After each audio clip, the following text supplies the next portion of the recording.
अस्सलामु अलैकुम वरहमतुल्लाहि वबरकातुह। इन्नल हम्दुलिल्लाह नहमदुहु व नस्तईनुहु व नस्तगफिरुह व नऊज़ु बिल्लाहि मिन शुरूरि अनफुसिना व मिन सय्यिआति अमालिना। मन यहदिहिल्लाहु फला मुदिल्ल लहु व मन युद्लिलहु फला हादिय लहु। व अशहदु अल्ला इलाहा इल्लल्लाहु वहदहु ला शरीका लहु व अशहदु अन्न मुहम्मदन अब्दुहु व रसूलुहु सल्लल्लाहु तआला अलैहि व अला आलिहि व सहबिहि व सल्लम तस्लीमन कसीरा। या अय्युहल्लज़ीना आमनुत्तक़ुल्लाह हक़्क़ तुक़ातिह व ला तमूतुन्ना इल्ला व अंतुम मुस्लिमून। या अय्युहन्नासुत्तक़ू रब्बकुमुल्लज़ी ख़लक़कुम मिन नफ्सिन वाहिदा व ख़लक़ मिन्हा ज़ौजहा व बस्स मिन्हुमा रिजालन कसीरन व निसाअ वत्तक़ुल्लाहल्लज़ी तसाअलूना बिही वल अर्हाम इन्नल्लाह काना अलैकुम रक़ीबा। या अय्युहल्लज़ीना आमनुत्तक़ुल्लाह व क़ूलू क़ौलन सदीदा युस्लिह लकुम अअमालकुम व यग़फ़िर लकुम ज़ुनूबकुम व मन युतिइल्लाह व रसूलहु फ़क़द फ़ाज़ फ़ौज़न अज़ीमा। अम्मा बअद फ़इन्न ख़ैरल हदीस किताबुल्लाह व ख़ैरल हदी हदी मुहम्मदिन सल्लल्लाहु अलैहि वसल्लम व शर्रल उमूरि मुहदसातुहा व कुल्लु मुहदसतिन बिदअह व कुल्लु बिदअतिन दलाला व कुल्लु दलालतिन फ़िन्नार। अऊज़ु बिल्लाहि मिनश शैतानिर रजीम। बिस्मिल्लाहिर रहमानिर रहीम। अल्लज़ीना आमनू व लम यल्बिसू ईमानहुम बिज़ुल्म उलाइका लहुमुल अम्नु व हुम मुहतदून। মহান আল্লাহর সমস্ত প্রশংসা, যে আল্লাহ রাব্বুল আলামিন একমাত্র সমস্ত ইবাদত বন্দেগীর হকদার। সে আল্লাহরই সমস্ত প্রশংসা যিনি আমাদেরকে সৃষ্টি করেছেন একমাত্র তাঁর ইবাদত বন্দেগীর জন্য। দরুদ ও সালাম নাযিল হোক প্রিয় নবী মুহাম্মদ রাসূলুল্লাহ সাল্লাল্লাহু আলাইহি সাল্লামের উপর, যার আদর্শ মোতাবেক জীবনযাপন করাই হচ্ছে মুমিনের জীবনের মুখ্য কাজ। আল্লাহুম্মা সাল্লি আলাইহি আল্লাহুম্মা বারিক আলাইহি। আজকে আলোচনা করব আপনাদের সামনে এই উম্মত, যে উম্মতকে আল্লাহ রাব্বুল আলামিন শ্রেষ্ঠ উম্মত বলে আখ্যায়িত করেছেন, সম্মানিত জাতি বলে আল্লাহ রাব্বুল আলামিন আখ্যায়িত করেছেন, তাদের অধঃপতনের কারণ কি এবং তার প্রতিকার। এই সম্পর্কে হয়তো একদিনের আলোচনায় কথা সম্পূর্ণ হবে না, তাই আজকে অর্ধেক আলোচনা বা কিছু অংশ আলোচনা করব ইনশাআল্লাহ তাআলা। এই উম্মতে মুসলিমা শ্রেষ্ঠ উম্মত, এতে কোনো সন্দেহ নেই। কোরআন কারীমে আল্লাহ রাব্বুল আলামিন তাদেরকে খায়রা উম্মাহ বলে আখ্যায়িত করেছেন। কুনতুম খায়রা উম্মাহ উখরিজাত লিন-নাস তা'মুরুনা বিল মা'রুফ ওয়া তানহাউনা আনিল মুনকার ওয়া তু'মিনুনা বিল্লাহ। আল্লাহ রাব্বুল আলামিন এই আয়াতে এই উম্মতকে সম্বোধন করে বলছেন যে, হে উম্মতে মুসলিমা, হে শেষ নবী প্রিয় নবী মুহাম্মদুর রাসূলুল্লাহ সাল্লাল্লাহু আলাইহি ওয়াসাল্লামের উম্মত। সম্বোধন করে আল্লাহ বলছেন এই উম্মতকে, কুনতুম খায়রা উম্মাহ, তোমরা সর্বশ্রেষ্ঠ জাতি, সর্বশ্রেষ্ঠ উম্মত। আল্লাহ এই জাতিকে উম্মত বলে আখ্যায়িত করেছেন। আর এই উম্মত হচ্ছে একটি উম্মত, এই জাতি হচ্ছে একটি জাতি। মহান আল্লাহ আর ইরশাদ করেছেন, ওয়া ইন্না হাযিহি উম্মাতুকুম উম্মাতান ওয়াহিদা, নিঃসন্দেহে এই উম্মত হচ্ছে একটি উম্মত মাত্র। ওয়া আনা রব্বুকুম, আর আমি তোমাদের রব, আমি তোমাদের সৃষ্টিকর্তা, আমি তোমাদের খালিক, মালিক, রিজিকদাতা। ফাবুদুন, সুতরাং একমাত্র আমার ইবাদত করো। উম্মত এক, আর এই উম্মতের রব হচ্ছে এক আল্লাহ রাব্বুল আলামিন, এবং আদেশ হচ্ছে মাত্র একটি, তা হচ্ছে এক শব্দে সমস্ত আদেশ নিষেধ আল্লাহ রাব্বুল আলামিনের তার রাসূলের শামিল, তা হচ্ছে ফাবুদুন, একমাত্র আমার ইবাদত বন্দেগী করো। শ্রেষ্ঠ উম্মত বলে আল্লাহ রাব্বুল আখ্যায়িত করেছেন, কিন্তু শ্রেষ্ঠত্ব বহাল থাকবে কি করে সেসব গুণাবলীও কোরআন কারীমে মহান আল্লাহ উল্লেখ করেছেন। তার মধ্যে এই আয়াতে কয়েকটি গুণাবলী আল্লাহ উল্লেখ করেছেন। তা'মুরুনা বিল মা'রুফ ওয়া তানহাউনা আনিল মুনকার ওয়া তু'মিনুনা বিল্লাহ। উখরিজাত লিন-নাস, মানুষের উপকারের জন্য তোমাদেরকে পৃথিবীতে নিয়ে আসা হয়েছে, মানুষের কল্যাণের জন্য নিয়ে আসা হয়েছে তোমাদেরকে। যাই হোক, কারণগুলি আল্লাহ রাব্বুল আলামিন বা তাঁর রাসূল সাল্লাল্লাহু আলাইহি সাল্লাম বর্ণনা যা করেছেন তার কিছু কারণ বর্ণনা করব যে এই উম্মতে মুসলিমার অধঃপতনের কারণ কি। অথচ শ্রেষ্ঠ জাতি। শ্রেষ্ঠ জাতি অধপতনে থাকবে, লাঞ্ছিত থাকবে, পদদলিত থাকবে, আর শ্রেষ্ঠ হবে, এটি তার বিপরীত কথা। আল্লাহ যে জাতিকে শ্রেষ্ঠ জাতি বলে আখ্যায়িত করেন, যে জাতিকে ওয়াকাযালিকা জাআলনাকুম উম্মাতান ওয়াসাতা, মধ্যপন্থী উম্মত। ওয়াসাতানের তাফসীর আরো করা হয়েছে, ওয়াসাত মানে শাব্দিক অর্থ তো মধ্যপন্থী। এই এক তাফসীর। না ইহুদিদের মতো তাতে রয়েছে বাড়াবাড়ি, আর রয়েছে খ্রিস্টানদের মতো।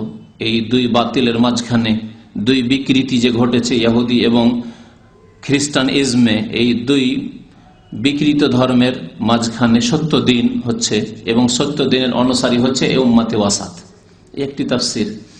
আর একটি তাফসীর মুফাসসিরিনগণ করেছেন উম্মাতান ওয়াসাতা আই খিয়ারান আদলান, উত্তম জাতি, শ্রেষ্ঠ জাতি, ভালো জাতি।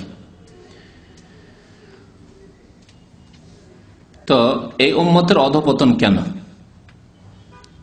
এই উম্মতকে আল্লাহ রাব্বুল আলামিন সম্মানিত করবেন এ ওয়াদাও করেছেন, এবং তাদেরকে সম্মানিত করেছেন, এর বাস্তবায়ন হয়েছে যখন তারা সত্যি সত্যি প্রিয় নবী মুহাম্মদ রাসূলুল্লাহ সাল্লাল্লাহু আলাইহি সাল্লামের উম্মত হিসাবে নিজেকে পরিচিত করতে পেরেছে, প্রমাণ করতে পেরেছে যে আমরা সত্যিকার একমাত্র আল্লাহ রাব্বুল আলামিনের বান্দা, আল্লাহর গোলাম, এবং একমাত্র প্রিয় নবী মুহাম্মদ রাসূলুল্লাহ সাল্লাল্লাহু আলাইহি সাল্লামের নির্ভেজাল অনুসারী, খাঁটি অনুসারী। আল্লাহ রাব্বুল আলামিনের রাসূল সাল্লাল্লাহু আলাইহি সাল্লাম অনুসরণ করতে গিয়ে কোনো রকমের শর্ত নেই, কোনো রকমের অজুহাত নেই। বিনা কোনো শর্তে, বিনা কোনো অজুহাত পেশ করায়, বিনা কোনো দ্বিধাদ্বন্দ্বে যখন প্রিয় নবী সাল্লাল্লাহু আলাইহি সাল্লামের তারা অনুসরণ করেছে এবং একমাত্র আল্লাহ রাব্বুল আলামিনের জন্য ইবাদতকে সুনির্দিষ্ট করেছে, তখন আল্লাহ তাদেরকে সম্মানিত করেছেন, আল্লাহ তার ওয়াদা পূরণ করেছেন। সবচাইতে বড় কারণ হচ্ছে এই উম্মতের অধঃপতনের, তা সবার জানা। অনেকে জেনে তার বাস্তবায়ন করি না, আর অনেকে হয়তো জানার চেষ্টা করি না, আবার অনেকে জানি। তা হচ্ছে এই উম্মতে শিরকের অনুপ্রবেশ। যখনই এই মুসলিম জাতি বিজাতিদের মতো, ইহুদি নাসারা হিন্দুদের মতো, কাফেরদের মতো শিরক করা শুরু করেছে, আকার ধরন ভিন্ন হলেও কাজ একই। কেউ প্রতিমা পুতুল পূজা করে, কেউ ঈসা আলাইহিস সালামকে আল্লাহর পুত্র বলে, কেউ ওজাইরকে আল্লাহর পুত্র বলে, ইহুদি খ্রিস্টান। মুসলিমরা প্রিয় নবী মুহাম্মদ রাসূলুল্লাহ সাল্লাল্লাহু আলাইহি ওয়াসাল্লামকে আব্দুল্লাহ না বলে নুরুল্লাহ বলতে শুরু করেছে। মুহাম্মদ আল্লাহর নূরের তৈরি। সাদৃশ্যতা দেখুন। হিন্দুরা, পৌত্তলিকরা দুর্গার পূজা শুরু করেছে, বিভিন্ন দেবী দেবতার পূজা শুরু করেছে। এরা দরগাহ, যত পীরের দরগা রয়েছে, মাজার, কবর রয়েছে, সেসবের পূজা শুরু করেছে। যখন এই মুসলিম জাতির মধ্যে শিরকের অনুপ্রবেশ ঘটেছে, তখন আল্লাহ রাব্বুল আলামিন তাদেরকে লাঞ্ছিত করেছেন, তাদের অধঃপতন এসেছে। মহান আল্লাহ রাব্বুল আলামিন একটি আয়াতে ইরশাদ করেছেন, আল্লাযীনা আমানু ওয়া লাম ইয়ালবিসু ঈমানাহুম বিযুলম, যারা ঈমান নিয়ে এসেছে, মুমিন হয়েছে। শুধু মুমিন হওয়া যথেষ্ট নয়, ইতিবাচক কথা বলা, তার দাবি করা, তার শুধু স্বীকৃতি দেওয়া যথেষ্ট নয় যতক্ষণ পর্যন্ত নেগেটিভ না থাকবে, নেতিবাচক না থাকবে। ওয়া লাম ইয়ালবিসু ঈমানাহুম বিযুলম, এবং তাদের ঈমানকে জুলমের সাথে সংমিশ্রণ ঘটায়নি, ঈমানকে জুলমের সাথে একাকার করে দেয়নি। এই আয়াত যখন নাজিল হলো, সাহাবায়ে কেরামদের কয়েকজন পেরেশান হয়ে পড়লেন যে আইয়ুনা লাম ইয়াজলিম নাফসা, আল্লাহ বলছেন যারা ঈমান নিয়ে এসেছে, মুমিন মুসলিম হয়েছে, তারপরে জুলুম করেনি, তাদেরই মুক্তি রয়েছে, তাদের জন্য নিরাপত্তা রয়েছে, আর তারাই হচ্ছে হেদায়াত প্রাপ্ত।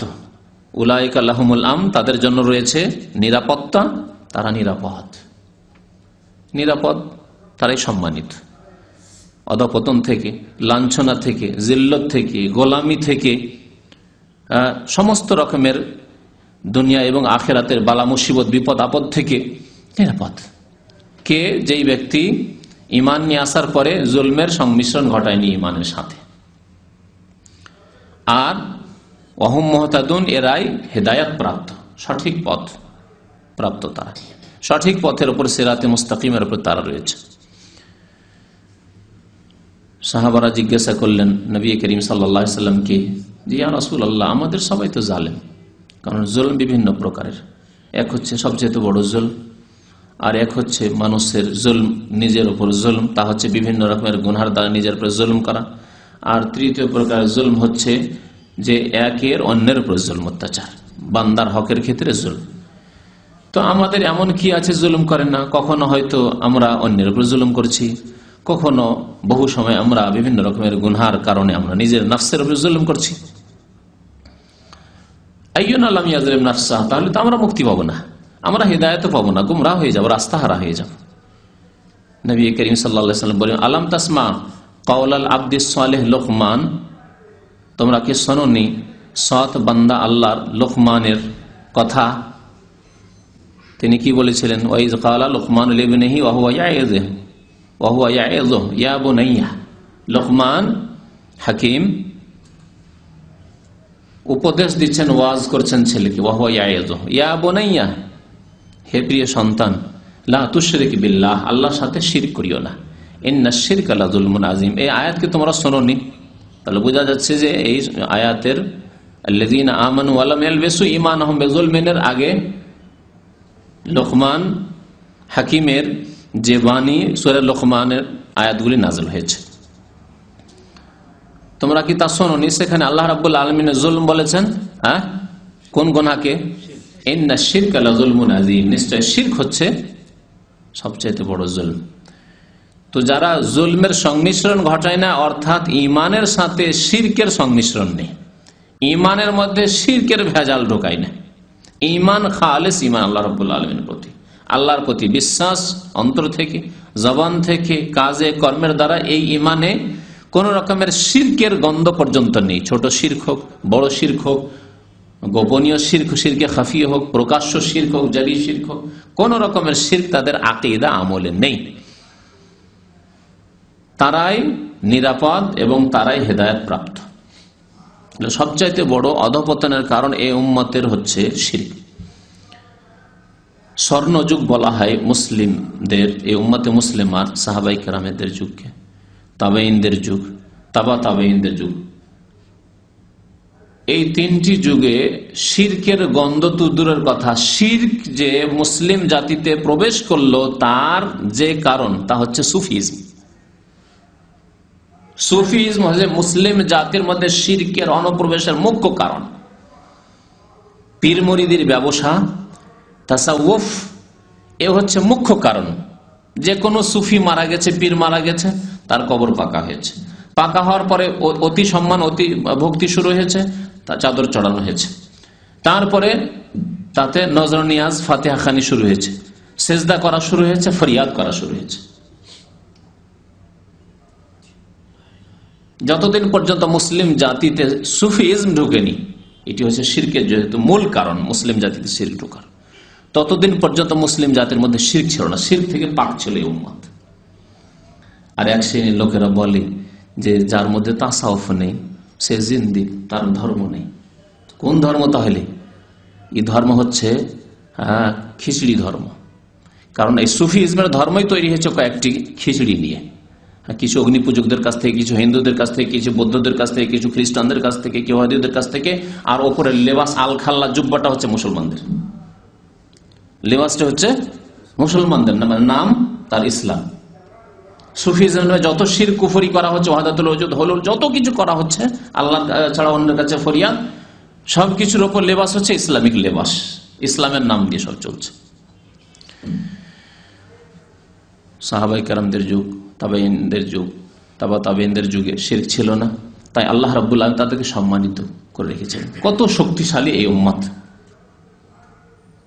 কত শক্তিশালী এই উম্মত। নবী করিম সাল্লাল্লাহু আলাইহি ওয়াসাল্লাম মদিনাতে আছেন, জীবনে রোমের রাজা কোনোদিন দেখেননি। চিঠি পৌঁছেছে রোমের রাজার কাছে, চিঠি পড়ে শোনাচ্ছে সংসদের সদস্যদেরকে, মন্ত্রীদেরকে শোনাচ্ছে। আর সেখানে আবু সুফিয়ান রয়েছে, জাফর, আর আরো অনেকে সেখানে অমুসলিম যারা ছিল তারা প্রতিনিধি আবু সুফিয়ানের সাথে ছিল। সেখানে শোনানোর পরে বলছে সে ব্যক্তি, ওয়াইন্নাহু লা ইয়াখাফু মালিক বানিল আসফার।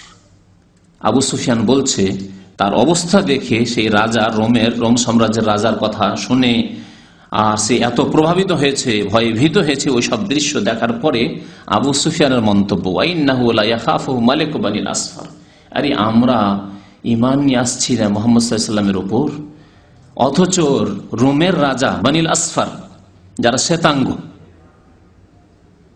ইউরোপিয়ানদেরকে বলা হয়েছে বানিল আসফার, তখনকার রোমানরা, আজকালকার ইউরোপিয়ান। তো এই রাজাও ভয় করছে, এই রাজার এত ক্ষমতা, এত প্রভাব, এর এত সেনাবাহিনী, এসব থাকা সত্ত্বেও ভয় করছে মুহাম্মদ সাল্লাল্লাহু আলাইহি সাল্লামকে, আর আমরা বিরোধিতা করছি, বিরোধিতা করে আমরা সাকসেসফুল হতে পারবো না।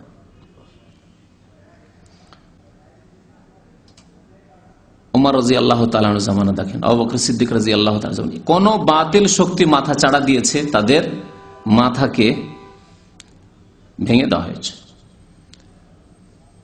যাকাত অস্বীকার করার এক বাতিল শক্তি মাথা চাড়া দিয়েছে, মাথা ভেঙে দেওয়া হয়েছে খলিফা রাশিদ আবু বকর সিদ্দিক রাদিয়াল্লাহু তাআলা আনহুর জামানায়। মিথ্যুক নবুয়তি দাবি করলো ইয়ামামার মুসাইলামা কাজ্জাব, তাদেরকে ভালো করে শিক্ষা দেওয়া হইল। ওমর রাদিয়াল্লাহু তাআলা আনহুর জামানায় ইসলাম পৌঁছে গেল বাইতুল মুকাদ্দাসে। কাফেরদের গোয়েন্দা আসছে মদিনায় যে এমন কে মুসলমানদের রাজা, মুসলমানদের বাদশাহ, যার ভয়ে এত আমাদের নেতারা কম্পমান, আর আমাদের সেনাবাহিনী তাদের সামনে দাঁড়াতে পারছে না, কে দেখে আসা হোক। অথচ তিনি শুয়ে আছেন কোথায়? মাঠে খেজুর গাছের তলায় শুয়ে আছেন। তো আল্লাহ রাব্বুল আলামিন তার ওয়াদা পূরণ করে দিয়েছেন, তার ওয়াদা পূরণ করে দিয়েছেন। সূরা নূরে আল্লাহ রাব্বুল আলামিন ওয়াদা করেছেন মুসলিম উম্মতের সাথে, ওয়াদাল্লাহুল্লাযীনা আমানু মিনকুম ওয়া আমিলুস সালিহাত। আল্লাহ ওয়াদা করেছেন, কার সাথে ওয়াদা করেছেন? আল্লাযীনা আমানু মিনকুম, ওই সব মুমিনদের সাথে যারা ঈমান নিয়ে এসেছে, আর ওয়া আমিলুস সালিহাত, যারা সৎকর্ম করেছে, ঈমান এবং সৎকর্ম তাদের। আজকের অধিকাংশ মুসলিমদের মতো নয়, যাদের জাতিগত ধর্ম হচ্ছে ইসলাম, নামে মাত্র মুসলিম, কাজে কর্মে আচার আচরণে ইবাদত বন্দেগীতে তাদের ইসলামের কোনো প্রমাণ নেই। প্রথম প্রমাণ ইসলামের হচ্ছে নামাজ, তাই নেই এমন নয়। ওয়া আমিলুস সালিহাত, ঈমানের পরে যারা সৎকর্মশীল, তাদের সাথে আল্লাহ ওয়াদা করেছেন, ইন্নাল্লাহা লা ইউখলিফুল মিয়াদ। আল্লাহ রাব্বুল আলামিন ওয়াদার বাস্তবায়নকারী, আল্লাহর ওয়াদায় কোন রকমের ত্রুটি নেই, আল্লাহর ওয়াদা সত্য। কি ওয়াদা করেছেন? লা ইস্তাখলিফান্নাহুম ফিল আরদ, পৃথিবীতে আল্লাহ রাব্বুল আলামিন খেলাফত দান করবেন। যে খেলাফতের জন্য অনেকে অনেক রকমের চেষ্টা চালাচ্ছে। দেখা গেল যে প্রিয় নবী মুহাম্মদ রাসূলুল্লাহ সাল্লাল্লাহু আলাইহি সাল্লামের আদর্শ মোতাবেক আমরা দেখছি যে অনেক দূরের ব্যাপার স্যাপার, আর এগিয়ে যেতে পারবো না। তখন নিজের পক্ষ থেকে খেয়াল খুশি একটা রাস্তা বাছাই করলো যে সবাই তো এই দিক দিয়ে দৌড় দিচ্ছে, আর দেখা গেল যে তারা নেতৃত্বে পৌঁছে গেল, তারা সংসদে পৌঁছে গেল, তারা পার্লামেন্টে পৌঁছে গেল, সুতরাং আমরাও চেষ্টা করি না কেন, ওই রাস্তা দিয়ে চেষ্টা করি। এইরকম কিছু লোক শুরু করেছে। আর কিছু লোক শুরু করেছে নিজের মুরব্বীদের কথাই, যে আমরা যদি এই রাস্তা ধরি, বিভিন্ন দেশে বেরিয়ে যাই, আর বিভিন্ন রকমের বড়রা যে তরিকা বলছেন সেই তরিকায় যদি আমরা বেরিয়ে যাই তো বড় সফল কাম হব, আর আমরা মনে হয় সম্মানিত হব। অথচ তারা প্রিয় নবী সাল্লাল্লাহু আলাইহি সাল্লামের আদর্শ থেকে দূরে সরে গেছে। তো আল্লাহ রাব্বুল আলামিন ওয়াদা করছেন কিসের? খেলাফত দান করবেন। এদের উদ্দেশ্য সৎ, এরা চায় ওই খেলাফত, হারিয়ে যাওয়া ধন, মানুষের যখন কোনো জিনিস হারিয়ে যায় তার সন্ধানের জন্য আপ্রাণ চেষ্টা চালায়। আপনার কোনো মূল্যবান বস্তু যদি হারিয়ে যায় তো সেসব সন্ধানের জন্য আপনার চেষ্টা চালিয়ে থাকেন। এ হচ্ছে মানুষের স্বভাব। এই উম্মতের অনেক চিন্তাশীল ব্যক্তিরাই হয়তো সৎ নিয়ত নিয়ে, ভালো উদ্দেশ্য নিয়েই তারা ওই হারিয়ে যাওয়া বস্তুকে সন্ধান করার জন্য সচেষ্ট হয়েছে, আপ্রাণ চেষ্টা চালিয়েছে। কিন্তু নবী করিম সাল্লাল্লাহু আলাইহি ওয়াসাল্লাম যে রাস্তার উপর ছেড়ে গেছেন সাহাবায়ে কেরামদেরকে, খোলাফায়ে রাশেদিনদেরকে আর খোলাফায়ে রাশেদিনদের অনুসরণ করতে বলেছে, সেই রাস্তা ছেড়ে দিই। কারণ সেই রাস্তা কে সারা জেনেই তারা ছাড়ুক আর না জেনেই ছাড়ুক, তারা দেখেছে যে এই পথের ওপর অত তাড়াতাড়ি এগিয়ে যাওয়া যাবে না, আমরা দেখছি যে আমাদের জীবনে তো পাবোই না, তখন অন্য অন্য রাস্তা ধরেছে। অনেক সময় অজ্ঞতার কারণে বিভ্রান্তির শিকার হয়েছে। আল্লাহ বলছেন লা ইস্তাখলিফান্নাহুম, তোমাদের হারিয়ে যাওয়া বস্তু দেব। হারিয়ে যাওয়ার পরে নবী করিম সাল্লাল্লাহু আলাইহি ওয়াসাল্লামকে আল্লাহ দিয়েছেন, খোলাফায়ে রাশেদিনকে আল্লাহ দিয়েছেন, সাহাবায়ে কিরামদেরকে দিয়েছেন, তাবেঈন তাবেঈনদের জামানায় দিয়েছেন। দীর্ঘদিন ধরে আল্লাহ রাব্বুল আলামিন এই সুযোগ দিয়েছেন, প্রায় 1000 বছর ধরে আল্লাহ সুযোগ দিয়েছেন। লা ইস্তাখলিফান্নাহুম ফিল আরদ, 1000 বছর, এই 1400 বছরের ইতিহাস ইসলামের এখন পর্যন্ত, এই 1400 বছর ইতিহাসের মধ্যে 1000 বছর পর্যন্ত আল্লাহ রাব্বুল এই জাতিকে সম্মানিত রেখেছেন, অধঃপতনে যায়নি এই জাতি। এই মুসলিম জাতির অধঃপতন এই বিগত 400 বছর থেকে কাছাকাছি। সারা বিশ্বে মুসলিম জাতির অধঃপতন, আর বিশেষ করে আমাদের উপমহাদেশে ভারত, বাংলাদেশ, পাকিস্তান যাকে বলা হয়, এসব দেশে মুসলিমদের অধঃপতন 400 বছর হয়নি, 300 সাড়ে 300 বছর, তার বেশি নয়। আল্লাহ বলছেন তোমাদেরকে দেব, একটি হচ্ছে খেলাফত, লা ইস্তাখলিফান্নাহুম ফিল আরদ কামা ইস্তাখলাফাল্লাযীনা মিন ক্বাবলিহিম। আল্লাহর নীতিমালা হচ্ছে এর আগেও আমি দিয়েছি, যারা ঈমান নিয়ে এসেছে এবং সৎ আমল করেছে তাদেরকে দিয়েছি। দাউদ আলাইহিস সালামকে খেলাফত দিয়েছি, সুলাইমান আলাইহিস সালামকে খেলাফত দান করেছি, খেলাফত আমি দিয়েছি। ইউসুফ আলাইহিস সালামকে খেলাফত দিয়েছি।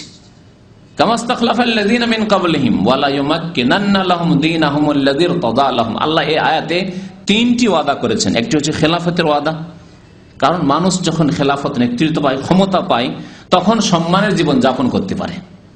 আর যদি তা না থাকে, তা হারিয়ে ফেলে, তখন অধঃপতনের জীবন, লাঞ্ছনার জীবন যাপন করে। মুসলিম উম্মার অবস্থা তাই। খেলাফত হয়ে গেল। দ্বিতীয় ওয়াদা আল্লাহর হচ্ছে ওয়ালা ইউমাক্কিনান্না লাহুম দীনাহুম, তাদের দ্বীনকে আল্লাহ শক্তিশালী করবেন। আল্লাহর নাজিলকৃত দ্বীন, তাদের অন্তরে যে দ্বীনের মহব্বত রয়েছে, দ্বীনের কালিমা রয়েছে, দ্বীনের প্রতি ঈমান বিশ্বাস রয়েছে, সেই দ্বীনকে আল্লাহ রাব্বুল কি করবেন? শক্তিশালী করবেন। আল্লাযী ইরতাদা লাহুম, যেই দ্বীনকে আল্লাহ তাদের জন্য মনোনীত করেছেন। ওয়া রাদিতু লাকুমুল ইসলাম দীনা, তোমাদের জন্য ইসলামকে তোমাদের দ্বীন স্বরূপ, জীবন বিধান স্বরূপ আমি মনোনীত করেছি। সেই দিন সম্পর্কে আল্লাহ বলছেন আল্লাযী ইরতাদা লাহুম, যে দিনকে আল্লাহ তোমাদের জন্য বাছাই করে দিয়েছেন, যে এই দিন তোমাদের মুক্তির দিন, এই দিনের মাধ্যমে তোমরা দুনিয়া এবং আখিরাতে সুখী হবে। এই দিনকে আল্লাহ শক্তিশালী করবেন। বলুন একটি কথা, যে দিনকে যদি আল্লাহ শক্তিশালী করেন, তো সেই দিনের অনুসারীরা কি দুর্বল থাকবে না শক্তিশালী থাকবে? তাহলে দিনের শক্তিশালী হওয়া একটি কথা, আরেকটা হচ্ছে দিনের অনুসারীদের শক্তিশালী হওয়া। এই দুটি একে অপরের সাথে ওতপ্রোতভাবে জড়িত। এটা হতেই পারে না যে দিন শক্তিশালী হবে অথচ দিনের অনুসারী মুসলিমরা লাঞ্ছিত, গোলামি করছে, এটা হতে পারে না। আর এটাও হতে পারে না যে মুসলিমরা যতক্ষণ পর্যন্ত শক্তি পেয়েছে দিন শক্তিশালী হবে না। মুসলিম শক্তিশালী হলে দিন শক্তিশালী হবে, আর দিন শক্তিশালী হলে মুসলিম শক্তিশালী হবে। এই জন্য আজকে দেখুন, দিনের বিরুদ্ধে, আল্লাহর বিরুদ্ধে, রসুলের বিরুদ্ধে, কোরআনের বিরুদ্ধে, ইসলামের বিরুদ্ধে কিছু লিখে দিক ইসলামের শত্রুরা, বলে দিক, তার কোনো বিচার নেই, হিসাব নেই। কেউ তার হিসাব নেওয়ার লোক নেই, বিচার করার লোক নেই। কারণ দিনের অনুসারীরা দুর্বল হয়ে পড়েছে, গোসাউন কা গোসা ইসাইল, বন্যার ফেনার মতো, তখন তাদের দিনও দুর্বল হয়ে পড়েছে। জি, আল্লাহ দ্বিতীয় ওয়াদা করেছেন দিনকে শক্তিশালী করবে না। তৃতীয় ওয়াদা ওয়ালা ইউবাদদিলান্নাহুম মিন বাদি খাউফিহিম আমনা, তারা ভয়ে ভীতু। মক্কার কি অবস্থা ছিল! মক্কার ইতিহাস পড়ুন, নবী করিম সাল্লাল্লাহু আলাইহি ওয়াসাল্লামের 13 বছরের জীবন পড়ুন। কলেমা পড়ে নিলে কি যে হবে, কি যে হবে! যদিও ঈমান মজবুত, যা হয় হবে, আহাদ আহাদ, এক আল্লাহ ছাড়ার কিছু বুঝি না, যতই জুলম অত্যাচার হোক না কেন, কিন্তু কলেমা পড়লে জুলম অত্যাচার হবেই হবে। আর কোথায় যে পরিণাম যাবে, বেঁচে থাকবো না মরবো, বলা যাবে না কিছু। কলেমা পড়ার পরে ভয় ভীতির অবস্থা। মক্কা বিজয়ের আগ পর্যন্ত মদিনায় এসেও কখন যে মদিনার উপর আক্রমণ হয়ে যায়, কখন যে কোন শত্রু চলে আসে ঝাঁপিয়ে, এই ছিল খৌফের অবস্থা, ভয় ভীতির অবস্থা। আল্লাহ বলছেন ওয়ালা ইউবাদদিলান্নাহুম, আল্লাহ বদলিয়ে দেবেন, পরিবর্তন করে দেবেন, মিন বাদে খাউফিহিম, ভয়ের পরে আমনান, নিরাপত্তা। নিরাপত্তা দেবেন, ভয়কে আল্লাহ দূর করে দেবেন। অন্তর থেকে ভয় দূর হবে, মুসলিম সমাজ থেকে ভয় ভীতি দূর হবে, শত্রুর কোনো ভয় থাকবে না। প্রিয় নবী মুহাম্মদ রাসূলুল্লাহ সাল্লাল্লাহু আলাইহি ওয়াসাল্লাম একটি হাদিস ইরশাদ করেছেন, এমন একটা যুগ আসবে, আল্লাহর কসম করে বলি, লা ইউতিম্মান্নাল্লাহু হাযাল আমরা, আল্লাহ এই দিনকে পূর্ণতা দান করবেন। এই দিনকে আল্লাহ রাব্বুল আলামিন কি করবেন? পূর্ণতা দান করবেন। আতমামতু আলাইকুম নি'মাতি, এই আমরকে, এই আদেশকে, আল্লাহর দিনের আদেশকে আল্লাহ পূর্ণতা দান করে শক্তিশালী করবেন। হাত্তা ইয়াসিরা রাকিবু মিন সানআ, সানআ কোথায়? ইয়ামান দেশে। সানআ থেকে যাবে মক্কা তওয়াফ করার জন্য 600 কিলোমিটার 700 কিলোমিটার একজন সওয়ারি। আরেকটি হাদিসে রয়েছে যে হীরা থেকে একজন মহিলা একাই সফর করবে। মা তাখাফু ইল্লাল্লাহ, আল্লাহ ছাড়া আর কারো ভয় থাকবে না। না কোনো ধর্ষণের ভয় থাকবে, না কোনো শত্রু খুন করে দিবে এই ভয় থাকবে, চিন্তাই হয়ে যাবে, টাকা পয়সার জীবন চলে যাবে, কোনো ভয় নেই। মা তাখাফু ইল্লাল্লাহ, আল্লাহর ভয় একমাত্র থাকবে, আর কোনো ভয় থাকবে না। অন্তরে ভয় থাকবে যে আল্লাহ যদি গুনাহ করি ধরে নেবেন আল্লাহ রাব্বুল আলামিন, যদি অন্যায় করি, জুলুম করি, অত্যাচার করি, যদি নামাজ না পড়ি, যদি শিরক করি, আল্লাহ ছেড়ে দেবেন না, আল্লাহ ধরে নেবেন। এই ভয় শুধু। ওয়াজেব আলা গানামে, আর ছাগলের ভয় থাকবে নেকড়ে বাঘের। ছাগল থাকলে নেকড়ে বাঘ সুযোগ পেলে ছেড়ে দেবেন, এই ভয় থাকবে। যদি কারো ছাগল থাকে, ছাগলের পাল থাকে, তাহলে নেকড়ে বাঘ বলে ভয় থাকবে। আর মানুষ মানুষকে খাবে, মানুষ মানুষকে খুন করবে, মানুষ মানুষের চিন্তায় রাজধানী করবে, সব ভয় থাকবে না। ধর্ষণ হবে, এসব ভয় থাকবে না। কোন জুলম অত্যাচার হবে কারো ওপর, কারো বেঈমানি হবে, এসব ভয় থাকবে না। সুবহানাল্লাহ। নবী করিম সাল্লাল্লাহু আলাইহি সাল্লামের এই ভবিষ্যৎবাণী, তার বাস্তবায়ন সাহাবায়ে কেরামদের যুগে হয়েছে।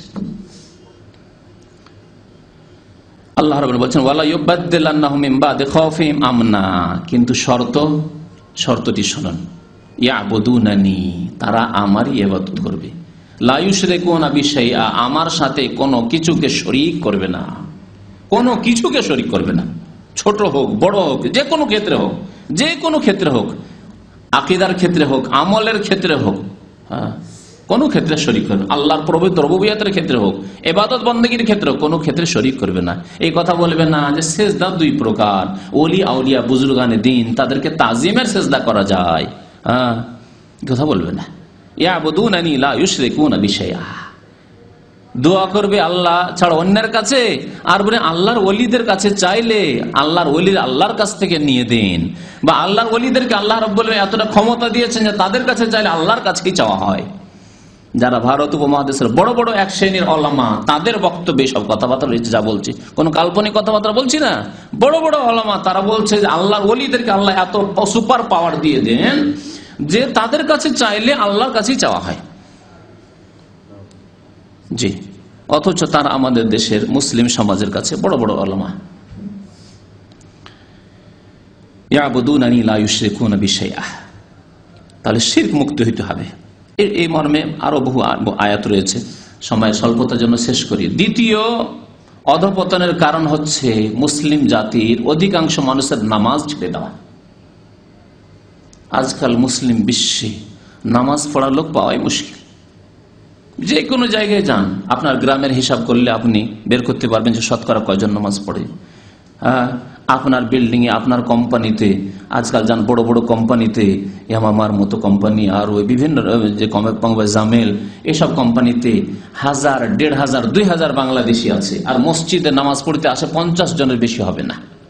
বেশি করে বললাম, 50 জন লোক নামাজ পড়ে, 30 জন পড়ে নামাজ। তো ফজর কথা বলছে না, এশার নামাজ। জি, ফজর যদি বলা হয় তো জানি না, আল্লাহ পাক জানে ফজরের কি অবস্থা। এ হচ্ছে মুসলিম জাতির অবস্থা।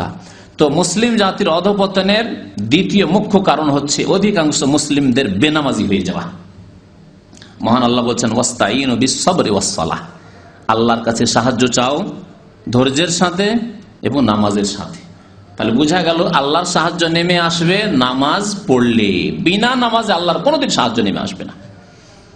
অধিকাংশ মুসলিমরা যদি বেনামাজি হয়ে যায় তো আল্লাহর সাহায্য আসবে কোত্থেকে এই জাতির জন্য? যেই জাতির ওপর আল্লাহর সাহায্য, আল্লাহর মদদ আসে না, সেই জাতি লাঞ্ছিত হবে না, তার কি পাবে? তারা কি হক রাখে আল্লাহর কাছে? আর একজন মুসলিমের কালেমা লা ইলাহা ইল্লাল্লাহ মুহাম্মাদুর রাসূলুল্লাহর উপর বিশ্বাস আছে কিনা এর প্রমাণ হচ্ছে, প্রথম প্রমাণ হচ্ছে নামাজ। যে ব্যক্তি নামাজ পড়ে তার অঙ্গ প্রত্যঙ্গ দিয়ে, তার মসজিদে যাওয়া আসা দিয়ে প্রমাণ করে যে আমি মুসলিম, আমি নামাজ পড়ি। যে ব্যক্তি নামাজ পড়ে না তার কাছে কোনো প্রমাণ নেই।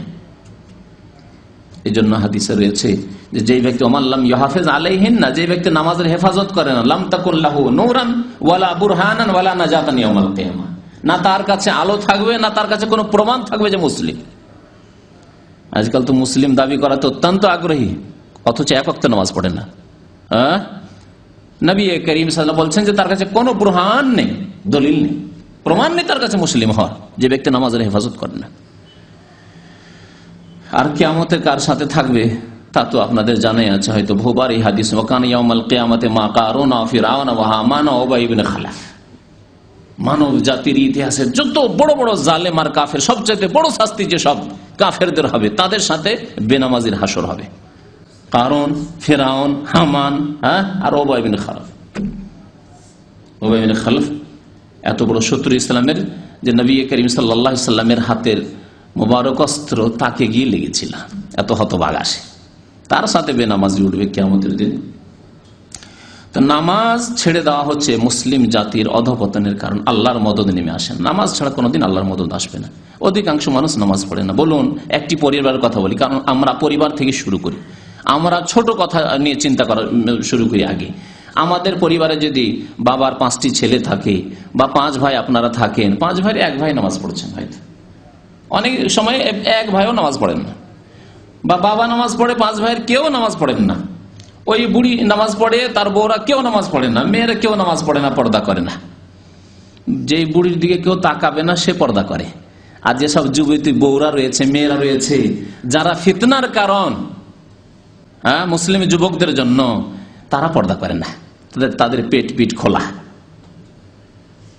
এই যদি অবস্থা হয়, যদি বেনামাজি একটা বাড়িতে 5 জনের মধ্যে 7 জনের মধ্যে 1 জন নামাজ পড়ে, বাকি কেউ নামাজ না পড়ে, তাহলে তাদের উপর আল্লাহ সাহায্য কি করে নেমে আসবে? তারা কেন লাঞ্ছিত হবে না? সেই দেশের মানুষ কেন লাঞ্ছিত হবে না? মহান আল্লাহ আরো বলে, ফাওয়াইলুল লিল মুসাল্লিন। ওয়াইল একটি জাহান্নামের উপত্যকার নাম বলা হয়েছে, ওয়াদির নাম। আর ওয়াইল মানে ধ্বংস। এটি হচ্ছে সবচাইতে সহি তাফসীর, যে ওয়াইল মানে ধ্বংস, ব্যাপক অর্থ তাহলে তাতে থাকবে।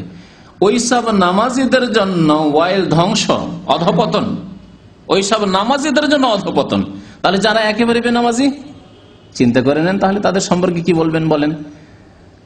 আল্লাযীনা হুম আন সালাতিহিম সাহুন, যারা নামাজ পড়ে কিন্তু মাঝে মাঝে,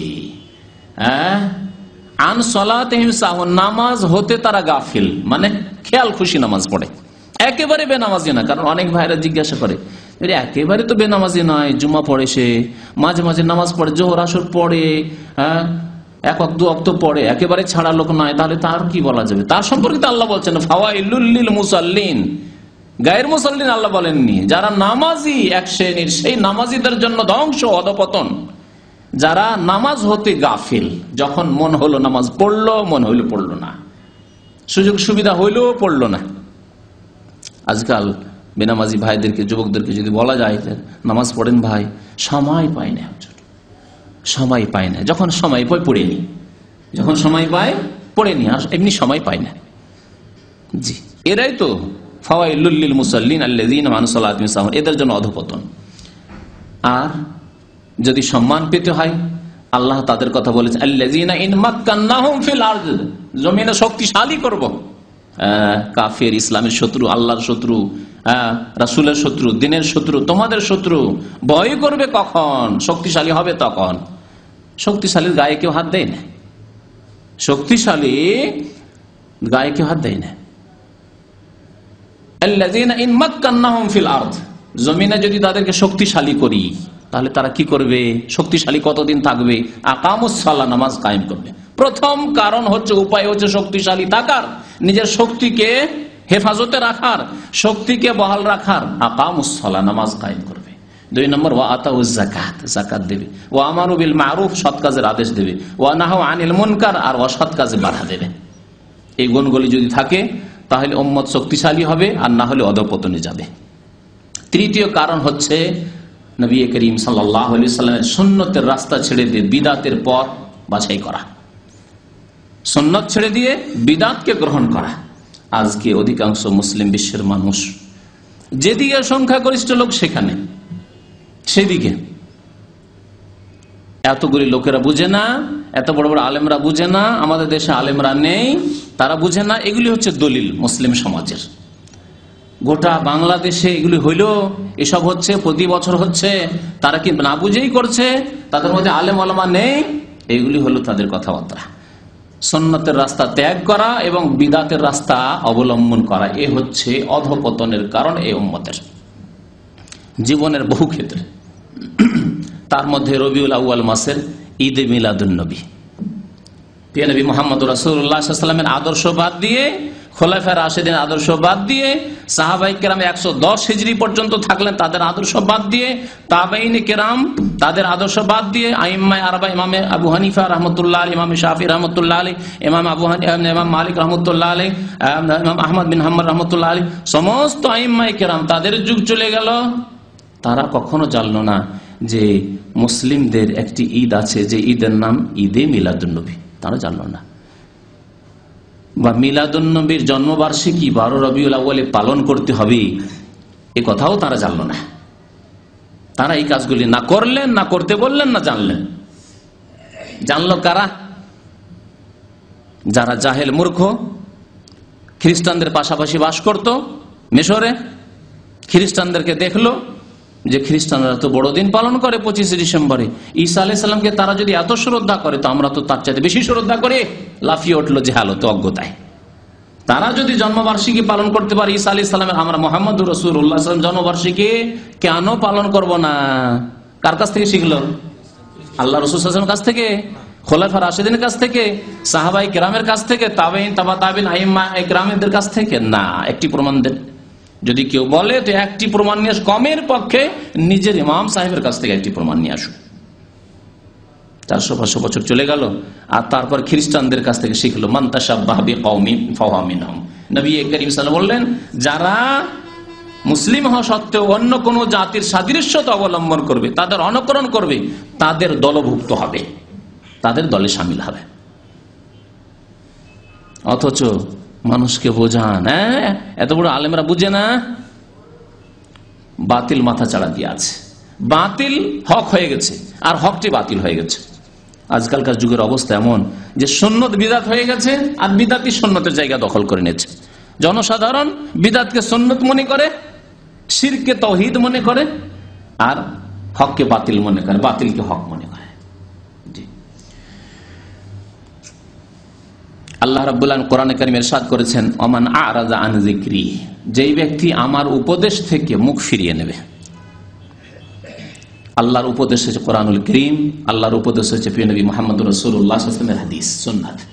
ওমান আ'রাযা আন যিকরি ফাইন্না লাহু মাঈশাতান দানকা, তার জীবন খুব সংকীর্ণ হয়ে যাবে, অশান্তির জীবন, লাঞ্ছনার জীবন, অধপতনের জীবন, ধ্বংসের জীবন, গোলামের জীবন। ফাইন্না মাঈশাতান দানকা ওমান আ'রাযা আন যিকরি ফাইন্না লাহু মাঈশাতান দানকা ওয়া নাহশুরুহু ইয়াওমাল কিয়ামাতি আমা, এবং কিয়ামতের দিনে তাকে অন্ধ করে উঠাবো। তাহলে বিদাতি যে ব্যক্তি কোরআন এবং সুন্নাহ থেকে, নবী করিম সাল্লাল্লাহু আলাইহি ওয়াসাল্লামের সহিহ আদর্শ থেকে বিমুখ হবে, তাকে আল্লাহ রাব্বুল আলামিন কিয়ামতের দিনে অন্ধ করে উঠাবেন, আর দুনিয়াতে তাদের অশান্তির জীবন, মাঈশা দানকা, সংকীর্ণ জীবন, অশান্তির জীবন, মানসিক অশান্তি, পারিবারিক অশান্তি, ব্যক্তি জীবনের অশান্তি, সামাজিক অশান্তি, রাষ্ট্রনীতির ক্ষেত্রে অশান্তি, অর্থনীতির ক্ষেত্রে অশান্তি, সব ক্ষেত্রে অশান্তি, অশান্তি আর অশান্তি। কোনখানে শান্তি আছে মুসলিম সমাজে? শান্তি নেই। শান্তি নেই জন্য অনেক মুসলিম পালিয়ে যাচ্ছে মুসলিম দেশ ছেড়ে অমুসলিম দেশে, আর বলছে ওখানেই শান্তি বেশি। কোন শান্তি খুঁজছে দেখুন। নিজের দেশে কোরআন এবং হাদিস দিয়ে শান্তি প্রতিষ্ঠা করা তৌফিক হচ্ছে না, তখন দুনিয়ার শান্তিতে ধোঁকা খেয়ে যাচ্ছে। যে ওই সব দেশে গেলে একটু নিরাপত্তার সাথে থাকবো, ওই দেশে গেলে একটু ছেলেমেয়েরা ভালো লেখাপড়া করবে, আর ওই দেশে গেলে সুযোগ সুবিধা পাবো, বেশি ডলার আর পাউন্ডস ইনকাম করতে পারবো, এইসব চিন্তাধারা। নিজের দেশে, নিজের সমাজে, নিজের পরিবারে শান্তি প্রতিষ্ঠা করতে তারা পারছে না, কারণ তারা আল্লাহর উপদেশ থেকে বিমুখ হয়েছে, ওমান আ'রাযা আন যিকরি ফাইন্না লাহু মাঈশাতান দানকা। প্রিয় নবী মুহাম্মদ রাসূলুল্লাহ সাল্লাল্লাহু আলাইহি সাল্লামের আবু দাউদের একটি হাদিস রয়েছে, একদিন বক্তব্য করলেন, বক্তব্যের মতো বক্তব্য করলেন, মাউইজাতান বালিগা। সাহাবারা বলছেন যে অত্যন্ত অর্থপূর্ণ বক্তব্য করলেন নবী করিম সাল্লাল্লাহু আলাইহি সাল্লাম। কথা অল্প, নবী সাল্লাল্লাহু আলাইহি সাল্লামের সব কথা অল্প আর তার অর্থ ভাব অত্যন্ত বেশি। এমন বক্তব্য করলেন যাতে সবাই কেঁদে ফেলল, আর অন্তর আমাদের মোমের মতো নরম হয়ে গেল। ওয়াজিলাত মিনহাল কুলুব, ভয়ে কম্পিত হলো অন্তর। জারাফাত মিনহাল উয়ুন, আর সে ওয়াজ বক্তব্য শোনার পরে চোখ দিয়ে সবার অশ্রু প্রবাহিত হলো। তারপরে নবী করিম সাল্লাল্লাহু আলাইহি সাল্লামকে আমরা ওসিয়তের কথা বললাম, ওসিয়ত করলেন আমাদেরকে, উপদেশ দিলেন, উসিকুম বিতাকওয়াল্লাহি আযজা ওয়া জাল্লা, তোমাদেরকে আল্লাহকে ভয় করতে বলছি, তোমাদেরকে উপদেশ দিচ্ছি যে আল্লাহকে তোমরা ভয় করবে। ওয়াসসামা ওয়াত তাআ, এবং নেতাদের আনুগত্য করবে। ওয়াইন তাআম্মার আলাইকুম আবদুন, যদিও তোমাদের নেতা গোলাম হোক না কেন, কৃতদাস হোক না কেন, ফাইন্নাহু মান ইয়াইশ বাদি মিনকুম ফাসায়ারা ইখতিলাফান কাসীরা, কারণ আমার পরে যারা বেঁচে থাকবে বা পরবর্তীকালে যারা আসবে তারা দেখবে মুসলিম সমাজে বহু ইখতিলাফ, নানা ভাষা, নানা মত, মতের অভাব নেই, এত মতানৈক্য দেখবে, ইখতিলাফ দেখবে। তখন সমাধান কি? ফাআলাইকুম বিসুন্নতি, তখন তোমরা যদি সম্মানিত হতে চাও, তোমরা ধ্বংস থেকে বাঁচতে চাও, আমার আদর্শকে, সুন্নতকে মজবুত করে ধারণ করবে। ওয়াসুন্নাতিল খুলাফায়ে রাশিদিন আল মাহদিন মিন বাদি, আমার পরে হেদায়েত প্রাপ্ত যে খুলাফায়ে রাশিদিনরা রয়েছেন, খুলাফায়ে আরবা, তাদের আদর্শকে মজবুত করে ধারণ করবে। তাই খুলাফায়ে রাশিদিনদের সুন্নত আদর্শকে মজবুত করে ধারণ করতে বলা হয়েছে। আব্দু আলাইহি বিন নাওয়াজিজি ওয়া ইয়াকুম মুহদাসাতিল উমুর, আর তোমরা নিজেকে নতুন নতুন ধর্মের নামে কাজ থেকে বাঁচাবে, ধর্মের নামে নতুন নতুন কাজ থেকে নিজেকে বাঁচিয়ে রাখবে। ফাইন্না কুল্লা বিদআতিন দালালা, কারণ প্রত্যেকে বিদআত হচ্ছে গুমরাহি। আল্লাহর নবী কি বলছেন? কুল্লা বিদআতিন দালালা। আর আমাদের দেশের বড় বড় আলেমদের কাছে শুনবেন যে বিদআত ভাই দুই প্রকার। এটি যদিও হাদিস কোরআনের নেই, তো এটি হচ্ছে বিদআতে হাসানা, এটি হচ্ছে কি বিদআতে হাসানা। মিলাদুন নবী যদিও নেই, তো এটি হচ্ছে কি বিদআতে হাসানা। শবে বরাতের দিনে হালুয়া রুটি খাওয়া যদিও হাদিসে নেই, তো এটি হচ্ছে বিদআতে হাসানা, গরিব গরবাকে খাওয়াচ্ছে, বিদআতে হাসানা। এই যে কোরআন খানি করে বক্সাচ্ছি, যা 40 করছি বা 3 দিনে 10 দিনে যা করছি, এগুলো হচ্ছে সব বিদআতে হাসানা। মুসলিম জাতির যে জাতি যে বিদআত করে তা হলো হাসানা, তা তাদের নিকটে ভালো, কারণ সেগুলিকে ভালো মনে করে তারা শুরু করেছে, তাদের নিকটে হাসানা। কিন্তু আল্লাহর নিকটে কি হাসানা আছে বিদআত? রাসূলুল্লাহ সাল্লাল্লাহু আলাইহি ওয়াসাল্লামের নিকটে কি কোনো বিদআতে হাসানা ছিল যে ধর্মের নামে নতুন কাজ তোমরা শুরু করবে আর তোমরা ভালো লেবেল লাগিয়ে দিবে? হ্যাঁ, আছে? যদি থাকতো তো নবী করিম সাল্লাল্লাহু আলাইহি ওয়াসাল্লাম এই কথা বলতেন, ফাইন্না কুল্লা বিদআতিন দালালাহ, জেনে রেখো যে প্রত্যেক বিদআত হচ্ছে গুমরাহির কারণ। আব্দুল্লাহ বিন আব্বাস রাদিয়াল্লাহু তাআলা আনহুমা বলছেন, ইউশিকু আন তানজিলা আলাইকুম হিজারাতুম মিনাস সামা, আমার আশঙ্কা, আমাকে ভয় লাগছে। সাহাবায়ে কেরামদের যুগে আব্দুল্লাহ বিন আব্বাস রাদিয়াল্লাহু তাআলা আনহুমা যদি দেখতেন যে কোন সাহাবী বা কোন তাবেঈ, সাহাবী নয় হয়তো তাবেঈ, এরকম দেখতেন যে কোন ক্ষেত্রে হয়তো যে এটির কারণ কি বা এটির হিকমত কি, এই ধরনের কথাবার্তা বলতে শুনতেন, বা অমুক এরকম ধরনের ফতোয়া দিচ্ছে, বলছে, মাসলা বলছে, তখন তিনি এই ক্ষেত্রে বলেছিলেন এই কথাটি, ইউশিকু, আমাকে ভয় লাগছে, আন তানজিলা আলাইকুম হিজারাতুম মিনাস সামা, যে আকাশ থেকে তোমাদের উপর পাথর বর্ষণ করা হবে। ভয় লাগছে আমাকে যে কখন যে আল্লাহ যে পাথর বর্ষণ করে দিবে তোমাদের উপর। অথচ শ্রেষ্ঠ যুগে, স্বর্ণ যুগের কথা, বহু সাহাবায়ে কেরাম বেঁচে রয়েছেন তখন, তাবেঈনদের যুগ, সাহাবায়ে কেরামদের শেষ যুগ। আকুলু লাকুম কালা রাসূলুল্লাহ সাল্লাল্লাহু আলাইহি ওয়াসাল্লাম, তোমাদেরকে বলছি যে আল্লাহ রাসূল সাল্লাল্লাহু আলাইহি ওয়াসাল্লাম বলেছেন, ওয়া তাকুলুনা, তোমরা বলছো যে কালা ফুলান না ফুলান অমুক বলেছে, অমুক বলেছে। আল্লাহ রসুলের কথা বলছি, নবীর হাদিসের কথা বলছি, নবীর সুন্নতের কথা বলছি, আর সেখানে পেশ করবে যে অমুক বলেছেন, অমুক বলেছেন, চলবে? আজকে করি নাকি আমরা? হ্যাঁ, আমাদের এক শ্রেণী আলেমরা করে না যে আমাদের এটা মযহাবে নেই, সহিহ বুখারী শরীফের হাদিস, তাকে নাকচ করে দিয়ে আমাদের মযহাবে নেই। মযহাবের দলিল কি ভাই? বলছে ওই এতে আছে, তাহাবিতে আছে, না হয় মুয়াত্তা মালিকে আছে, আর না হইলে কিয়াসের জন্য অনেক জায়গায় শুধু দলিলের কথা। দলিল যদি সহিহ হাদিস থাকতো তবু তো খানিকটা ছিল। অনেক জায়গায় সহিহ হাদিসকে এই জন্যই ছাড়া হয়েছে যে বলছে এটি স্পষ্ট কিয়াসের খেলাফ, তো কিয়াসকে মানতে হবে। কোরআন এবং হাদিসকে বাদ দিয়ে কিয়াস মানা বিপজ্জনক কিয়াস। বিপজ্জনক কেয়াস। এক শ্রেণীর উলামায়ে কেরামরা কেয়াস থেকে সতর্ক করার জন্য বলেছেন আউয়ালু মান কাসা ইবলিস, বাতিল কেয়াস প্রথম ইবলিস কিন্তু করেছিল, মানে যুক্তি পেশ করেছিল। আল্লাহ আপনি বলছেন যে এই আদমকে সেজদা কর, আদমকে আমি কি করে সেজদা করতে পারি? আপনি দেখুন তো আদম উত্তম না আমি উত্তম? আদম মাটির থেকে তৈরি, আর আমি আগুন থেকে তৈরি। আগুনকে পারে মাটি? আগুনকে পারে মাটি? কখনো পারতে পারে না। হ্যাঁ, তাহলে আবার মাটিকে কেমন আমি সেজদা করব? হচ্ছে ফাসেদ কেয়াস, বাতিল কেয়াস। এই ক্ষেত্রে সতর্ক করা হয়েছে। কোরআন এবং হাদিস থাকতে যদি কেউ কেয়াস করে তাহলে বাতিল কেয়াস। আর কোরআন এবং হাদিস যেখানে নেই, আর কোরআন এবং হাদিসে একটি মাসলা, এমন মাসলা আছে যে মাসলার মতোই মাসলা, আর একটি মাসলা আছে যে মাসলার ক্ষেত্রে হুকুম স্পষ্ট নেই, সেই মাসলার হুকুমকে নিতে হবে তখন কোরআন এবং হাদিস থেকে।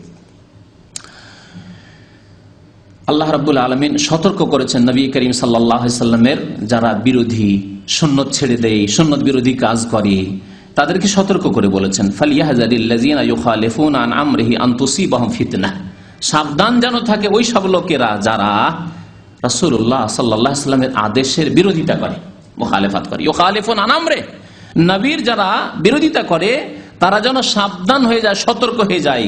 কি থেকে? আন তুসিবাহুম ফিতনাহ, তাদের উপর ফিতনা আপতিত হতে পারে, ফিতনা আসতে পারে। নবী করিম সাল্লাল্লাহু আলাইহি সাল্লাম এই ফিতনার তাফসীর করেছেন। ফিতনা মানে দুনিয়ার আযাব। কারণ আরেকটি আযাবের কথা আল্লাহ বলছেন আও ইউসিবাহুম আযাবুন আলীম, অথবা তাদের উপর যন্ত্রণাদায়ক আযাব আসবে, কঠোর শাস্তি আসতে পারে। তো আযাবুন আলীম হচ্ছে আখিরাতে মরার পরে, আর ফিতনা হচ্ছে দুনিয়ায়। ফিতনা হচ্ছে ইমানের ফিতনা, ফিতনা হচ্ছে পারিবারিক ফিতনা, ফিতনা হচ্ছে আপনার সামাজিক ফিতনা, ফিতনা হচ্ছে আপনার হালাল হারামের ফিতনা, রুজি হালাল না পেয়ে হারাম খেতে শুরু করলো আর ইমান গেল। বিভিন্ন রকমের ফিতনা। ফিতনা হচ্ছে বিপদ আপদ, বিভিন্ন বালা মুসিবতের ফিতনা। ফিতনা হচ্ছে রোগের ফিতনা, দৈহিক ফিতনা, বহু রকমের দুনিয়ার ফিতনা রয়েছে। যারা নবী করিম সাল্লাল্লাহু আলাইহি ওয়াসাল্লামের বিরোধিতা করে তাদেরকে সতর্ক হওয়া উচিত, ফিতনা থেকে, আল্লাহর পক্ষ থেকে ফিতনা আসতে পারে। নবী করিম সাল্লাল্লাহু আলাইহি ওয়াসাল্লামের জামানায় উহুদের যুদ্ধে একটি কথা শুধু তারা, তাও ইজতিহাদ করে, সরাসরি বিরোধিতা তারা করেননি, ইজতিহাদ করে, যে আরে কাফেররা তো এখন পলাতক, সব পালিয়ে গেছে, অনেক দূর চলে গেছে, এখন আমরা 50 জন শুধু বসেই থেকে গেলাম, সবাই জিহাদ করলো, নেকি নিল, আমরা শুধু এখানে পাহারা দিতেই থেকে গেলাম, নেমে যায় না, এখন আর বসে থেকে কি করব? তাদের আমির যিনি রয়েছেন তিনি বলছেন না, খবরদার আমি নামবো না, কিন্তু তোমরা দেখো আমার কথা শোনো, না হলে আমি কিন্তু নামবো না। তিনি শহীদ হয়ে গেলেন কিন্তু ওখান থেকে নামলেন না। অন্যান্য সাহাবীরা নিজের ইজতিহাদ করলেন যে নবী সাল্লাল্লাহু আলাইহি ওয়াসাল্লামের আদেশটি ছিল যে যতক্ষণ পর্যন্ত যুদ্ধ চলছে, এখন তো যুদ্ধ শেষের দিকে, নেমে পড়ে, যেমনই নেমে পড়েছেন নবী সাল্লাল্লাহু আলাইহি ওয়াসাল্লামের বিরোধিতা হয়েছে। উদ্দেশ্য বিরোধিতার ছিল না, কিন্তু বিরোধিতা হয়েছে। কি হলো? পেছন দিক থেকে খালিদ বিন ওয়ালিদ, আবু সুফিয়ান তখন কুফরের অবস্থায় তারা ছিল, পেছন দিক থেকে এসে ঘিরে ফেলল। পেছন দিক থেকে হঠাৎ করে অতর্কিত হামলা, আক্রমণ, আর সামনের দিক থেকে আক্রমণ, কোন দিকে সামলাবে? 70 জন সাথে সাথে কিছুক্ষণের মধ্যে 70 জন সাহাবায়ে কেরাম শহীদ হয়ে গেলেন। দুনিয়ার ফিতনার এই একটি দৃশ্য। আনতুসিবাহুম ফিতনা, যারা বিরোধিতা করে, জেনেই বিরোধিতা করুক আর না জেনেই বিরোধিতা করুক, ইচ্ছা করে ইচ্ছাকৃত বিরোধিতা করুক আর অনিচ্ছাকৃতই বিরোধিতা করুক, তাদের ফিতনার ভয় রয়েছে। আজকে মুসলিম জাতির বিপদ বিপদ বিপদ, গোলামি, এই ফিতনা, এগুলি হচ্ছে ফিতনা। আর আযাবুন আলিম তো সামনে আছে। চতুর্থ কারণ হচ্ছে মুসলিম জাতির অধঃপতনে আল্লাহর রাস্তায় একটি বড় ফরজকে ছেড়ে দেওয়া, তা হচ্ছে জিহাদ ফি সাবিলিল্লাহ, আল্লাহর রাস্তায় জিহাদকে ছেড়ে দেওয়া। জিহাদের ইসলামে এত বেশি গুরুত্ব রয়েছে যে অনেক আইম্মায়ে কেরামগণ জিহাদকে ইসলামের 6ষ্ঠ রুকন বলে আখ্যায়িত করেছেন। ইসলামের ইমানের 6টি রুকন আছে কিনা তো জানা আছে। আল্লাহর প্রতি আমানতু বিল্লাহি ওয়া মালাইকাতিহি ওয়া কুতুবিহি ওয়া রুসুলিহি ওয়াল ইয়াউমিল আখিরি ওয়াল কদরি খাইরি ওয়া শাররি। তো ইমানের 6টি পিলার, 6টি খুঁটি স্তম্ভ। আর ইসলামের কয়টি পিলার? 5টি। অনেক উলামায়ে কেরামরা বলেছেন ইসলামেরও 6টি পিলার। প্রথম হচ্ছে কালেমা লা ইলাহা ইল্লাল্লাহ মুহাম্মাদুর রাসূলুল্লাহ, শাহাদাত দান করা, নামাজ কায়েম, ইকামিস সালাহ, ওয়া ইতাই যাকাত প্রদান করা, সওমে রমজান মাসে রোজা রাখা, আর বাইতুল্লাহর হজ করা, আর জিহাদ ফি সাবিলিল্লাহ। কারণ নবী করিম সাল্লাল্লাহু আলাইহি সাল্লাম বড় তাগিদ করেছেন জিহাদের জন্য। নবী করিম সাল্লাল্লাহু আলাইহি সাল্লাম একটি হাদিসে বলেছেন, যেই ব্যক্তি জিহাদ করল না, মাল্লাম ইয়াগজু, যে আল্লাহ রাস্তায় জিহাদ করলো না। ওয়ালাম ইউহাদ্দিস নাফসাহু বিল গাজওয়ি, আর কোনদিন জিহাদের চিন্তাও আসলো না যে আল্লাহ যদি সুযোগ সুবিধা কোনদিন দেই, মৌকা চান্স দেই, তো আমি জিহাদ করবো আল্লাহ রাস্তায়। এই মন মানসিকতাই তৈরি হলো না, এই মেজাজ তৈরি হলো না, মগজ এই কথা আসলো না, কোনদিন এই চিন্তাও করলো না। আর এই আশা আকাঙ্ক্ষাও রাখলো না আল্লাহ কোনদিন সুযোগ দান করো, এই আশা আকাঙ্ক্ষাও রাখলো না, কোনদিন জীবনে কল্পনাতে আসলো না জিহাদের কথা। আর যদি কারো আসে তো জিহাদের অপব্যাখ্যা, জিহাদ মানে আন্দোলন, জিহাদ মানে মিছিল, হ্যাঁ, ইনকিলাব জিন্দাবাদ, নারে তাকবীর, আল্লাহু আকবার, ওরা মিছিল করছে আমরাও মিছিল করি, তাই না? জিহাদ মানে ধর্মঘাট করা, এগুলি হচ্ছে পশ্চিমা জিহাদ, বুঝছেন না? ধর্মঘাট করা আর দেশের এত কোটি কোটি টাকা লস করা। একটা দিন যদি ব্যবসা বাণিজ্য বন্ধ থাকে তো কি লস হয় তা তো বুঝতে পারছেন। আর জিহাদ মানে হচ্ছে ভোট দেওয়া, ইলেকশনে অংশ নেওয়া, হ্যাঁ, এসব হচ্ছে জিহাদ এক শ্রেণীর লোকদের। আর এক শ্রেণীর লোকদের জিহাদ হচ্ছে সবচেয়ে বড় জিহাদ, নফসের জিহাদ। এটি জিহাদ অবশ্যই জিহাদ, কিন্তু এটি বড় জিহাদ। আর আল্লাহর রাস্তায় যারা রক্ত দিয়েছে তারা নাকি ছোট জিহাদ করেছে। হামজা রাদিয়াল্লাহু তাআলা ছোট জিহাদ করেছেন, সাইয়্যিদুশ শাহাদা। সাহাবায়ে কেরামরা সব ছোট জিহাদ করেছেন, নবী করিম সাল্লাল্লাহু আলাইহি ওয়াসাল্লাম দাঁত ভেঙেছেন ছোট জিহাদে গিয়ে, আর এরা সব বড় জিহাদ করছে। জি, এই হচ্ছে অবস্থা, ইসলাম বুঝার অবস্থা এই। তো যারা আল্লাহর রাস্তায় জিহাদ ছেড়ে দেবে তাদের অধঃপতন নেমে আসবে। কারণ জিহাদ না থাকলে একটি দেশে যদি সবকিছু থাকে আর প্রতিরক্ষা মন্ত্রণালয় না থাকে, সবকিছু আছে, বিদেশ মন্ত্রণালয় আছে, আর গৃহ মন্ত্রণালয় আছে, সব আছে, আর ধন সম্পদের অভাব নেই, আর পেট্রোল আছে, ডলার আছে, এই আছে সেই আছে, আর আপনার খাদ্যদ্রব্যের অভাব নেই, কিছুর অভাব নেই, কিন্তু সেনাবাহিনী নেই, সে দেশের অবস্থা কি হতে পারে? মুসলিম জাতির যদি জিহাদ না থাকে, কিন্তু জিহাদ করবে কে, এটি হচ্ছে প্রশ্ন। জিহাদ আমি আপনি জিহাদের নেতৃত্বে বেরিয়ে যাব আর দিয়ে কাফের জালেমদের কাছে, ফাসেকদের কাছে লিস্টেড যে সন্ত্রাসী ধরো এদেরকে, না, এর নাম জিহাদ নয়, এর নাম জিহাদ নয়। অবশ্যই জিহাদকে বুঝতে হবে, জিহাদ করা ফরজ দায়িত্ব নেতাদের। নেতাদের মধ্যে যদি নামাজি না থাকে, রোজাই না থাকে, হজ না থাকে, যাকাত না থাকে, আর থাকলেও দু চারটি মাঝে মাঝে হজ করাটা খুব সহজ ব্যাপার, কারণ হজ করতে আসলে তো স্পেশাল গেস্ট আর মেহমান, মাশাআল্লাহ, তো এগুলি তো হইতে পারে, উমরা, তো এগুলো তো অসুবিধা নেই। তো কথা হচ্ছে যদি নামাজই না থাকে, যাকাত না থাকে, এসব যদি না থাকে, পর্দাই না থাকে, তাহলে তাদের দ্বারা জিহাদি কি হবে? তো কথা হচ্ছে যে জিহাদ ফি সাবিলিল্লাহ যদি না থাকে মুসলিম জাতিতে, তাহলে সেই জাতি লাঞ্ছিত হবেই হবে, কারণ তাদের কাছে কোনো ক্ষমতা নেই। হ্যাঁ, তাদের কাছে কোনো ক্ষমতা নেই। নবী করিম সাল্লাল্লাহু আলাইহি ওয়াসাল্লাম কোরআনে কারিমে জিহাদের বহু আয়াত রয়েছে। জিহাদ সম্পর্কে যদি পড়তে হয় সূরা আনফালের তাফসীর পড়বেন, সূরা আনফালের তাফসীর পড়বেন যে কেন জিহাদ। জিহাদ হচ্ছে শান্তি প্রতিষ্ঠার উপায়। জিহাদ মানে অশান্তি নয়, জিহাদ মানে শান্তি প্রতিষ্ঠার উপায়। আপনার অ্যাপেন্ডিক্স হয়েছে, পেটে ব্যথা থাকতে পারছেন না, আপনার ব্যথা কমানোর একমাত্র উপায় হচ্ছে হসপিটালে গিয়ে পয়সা ঢেলে এসে কি করা, অপারেশন করা, কেটে ফেলা, পেটকে কাটা, আর তারপরে আপনার যা কেটে ফেলতে হয় কেটে ফেলা, এই হচ্ছে আপনার হচ্ছে শান্তির উপায়। ঠিক তেমনি জিহাদ ফি সাবিলিল্লাহ পৃথিবীতে শান্তি প্রতিষ্ঠার উপায়। যারা শান্তিকে বিঘ্নিত করে, যারা শান্তি প্রতিষ্ঠিত হতে দেয় না, যারা আল্লাহ রাব্বুল আলামিনের ইবাদত বন্দেগী স্বাধীনভাবে করতে বাধা সৃষ্টি করে, আল্লাহর কালিমা উচ্চারণ করতে বাধা সৃষ্টি করে, আল্লাহর দিন পালন করতে বাধা সৃষ্টি করে, তাদের ক্ষেত্রে জিহাদ ফি সাবিলিল্লাহ। নবী করিম সাল্লাল্লাহু আলাইহি ওয়াসাল্লাম এই ক্ষেত্রে একটি হাদিসে বলেছেন, মুসনাদ আহমদ, আবু দাউদ রয়েছে হাদিসটি, ইযা তাবায়াতুম বিল আইনা, তোমরা যখন ব্যবসায় মেতে উঠবে। আইনা বিশেষ রকমের ব্যবসা, এমন এক ব্যবসা যা সুদি ব্যবসা, যাতে রয়েছে সুদ আর প্রতারণা, ধোকার ব্যবসা। মানুষ যখন বেশি বেশি ব্যবসা বাণিজ্যতে মেতে উঠে, তখন আর হালাল হারাম দেখছি যে আর লোভ সামলানো যায় না। এত হালাল হারাম করতে গেলে এই লোকটি হালাল হারাম দেখে না, তো এর দেখা যায় দিনে 100 রিয়াল ইনকাম, আর আমি যদি হালাল হারাম করে 25 টাকাও তো পকেটে আসে না, তার কতদিন লোভ সামলাবো? তখন মানুষ হালাল হারাম সব খেতে শুরু করে। নবী করিম সাল্লাল্লাহু আলাইহি ওয়াসাল্লাম বলেছেন আইনা ব্যবসার কথা, যেই ব্যবসাতে রয়েছে সুদের সংমিশ্রণ। এইরকম ব্যবসা যখন হালাল হারামের ব্যবসা শুরু করবে, ওয়া আখাযতুম আযনাবাল বাকারি, আর তোমরা গরুর লেজ ধরা শুরু করবে, মানে চাষি হয়ে পড়বে, পাকা চাষি। জমি ছাড়া আর কিছু বুঝো না, চাষাবাদ করা ছাড়া, ফসল নিয়ে আসা ছাড়া আর কিছুই বুঝো না, আর কোনো খোঁজ খবর নেই।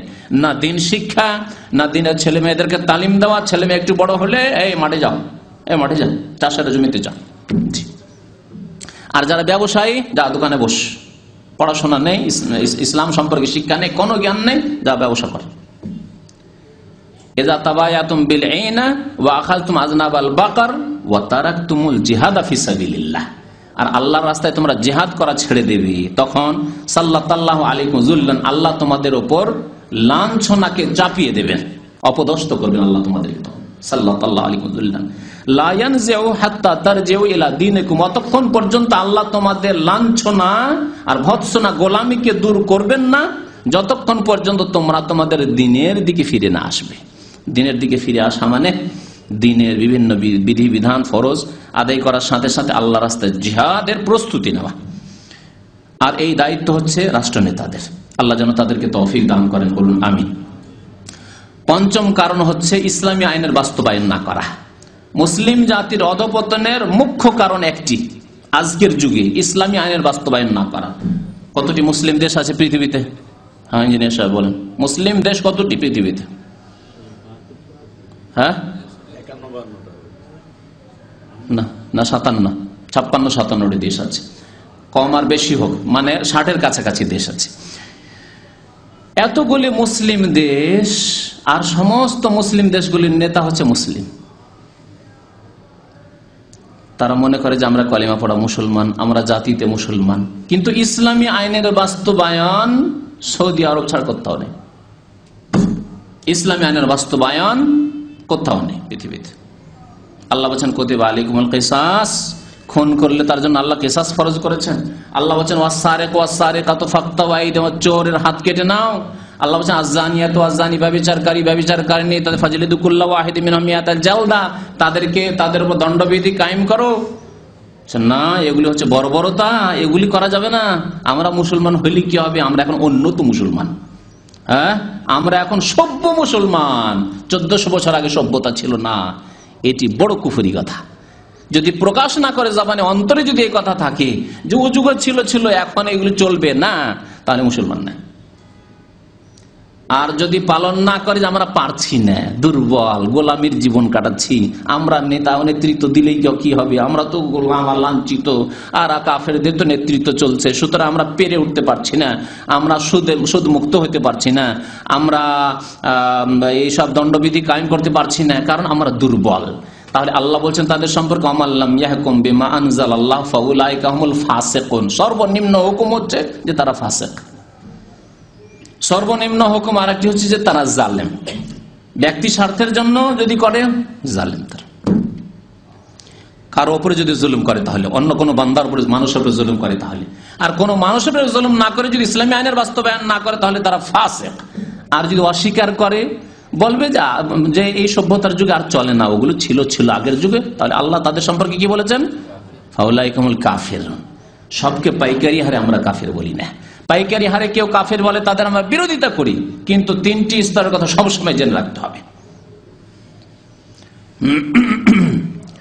আল্লাহ রাব্বুল আলামিন তাদের লাঞ্ছনার কথা বলছেন, দুনিয়াতে তারা লাঞ্ছিত, তাদের অধপতনের কথা বলছেন। আফাতুমিনুনা বিবাযিল কিতাবি ওয়া তাকফুরুনা বিবায, তোমরা কিতাবের কিছু কথা মানো আর কিছু কথা মানো না।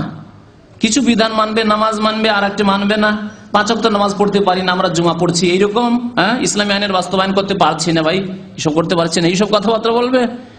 ফামা জাযাউ মান ইয়াফআলু যালিকা মিনকুম ইল্লা খিজয়ুন ফিল হায়াতিদ দুনিয়া, এদের শাস্তি হচ্ছে পৃথিবীতে, যে দুনিয়াতে কি থাকবে, তারা খিজয়ুন, লাঞ্ছিত থাকবে, গোলামি করবে, পদদলিত তারা থাকবে। খিজয়ুন ফিল হায়াতিদ দুনিয়া। আর আখিরাতে ওয়া ইয়াউমাল কিয়ামাতি ইউরাদ্দুনা ইলা আশাদ্দিল আযাব, আর কিয়ামতের দিনে এদের এই সব নেতাদেরকে, এই সব ক্ষমতাশালীদেরকে, যাদেরকে আল্লাহ নেতৃত্ব দিয়েছেন, ক্ষমতা দিয়েছেন, অথচ ইসলামী আইনের বাস্তবায়ন তারা করল না, কঠোর শাস্তির দিকে তাদেরকে ঠেলে দেওয়া হবে। ইউরাদ্দুনা ইলা আশাদ্দিল আযাব, কঠোর শাস্তির দিকে তাদেরকে ঠেলে দেওয়া হবে।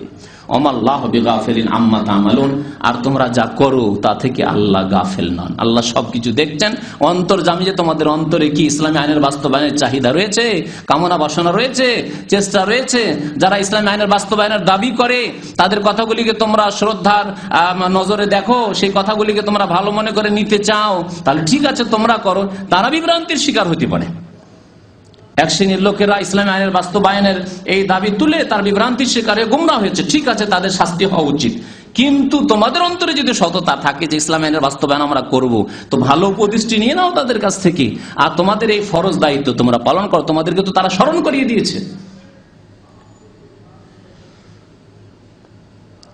আল্লাহ রাব্বুল আলামিন মানব রচিত বিধানকে জাহিলি বিধান বলে আখ্যায়িত। আফা হুকমাল জাহিলিয়াতি ইয়াবগুন, তারা জাহিলি যুগের ওই আবু জাহল আবু লাহাবের ওই বিধান নিয়ে এসে, কাফেরদের তৈরি করা বিধান নিয়ে এসে, কেউ বস্তুবাদ, কেউ সমাজবাদ, কেউ আর জাতীয়তাবাদ, এসব দিয়ে তারা দেশ চালাতে চায়, তারা রাষ্ট্র পরিচালনা করতে চায়, হ্যাঁ, মানব রচিত বিধানের বাস্তবায়ন করতে চায়। আফা হুকমাল জাহিলিয়াতি ইয়াবগুন, তারা এটি চায়। ওমান আহসানু মিনাল্লাহি হুকমান লিকাউমিন ইউকিনুন, আল্লাহর চাইতে ভালো বিধান আর কে দিতে পারে? আল্লাহর চাইতে ভালো জীবন বিধান আর কে নাজিল করতে পারে? ওমান আহসানু মিনাল্লাহি হুকমান, আল্লাহর ফয়সালার চাইতে ভালো ফয়সালা কার হতে পারে?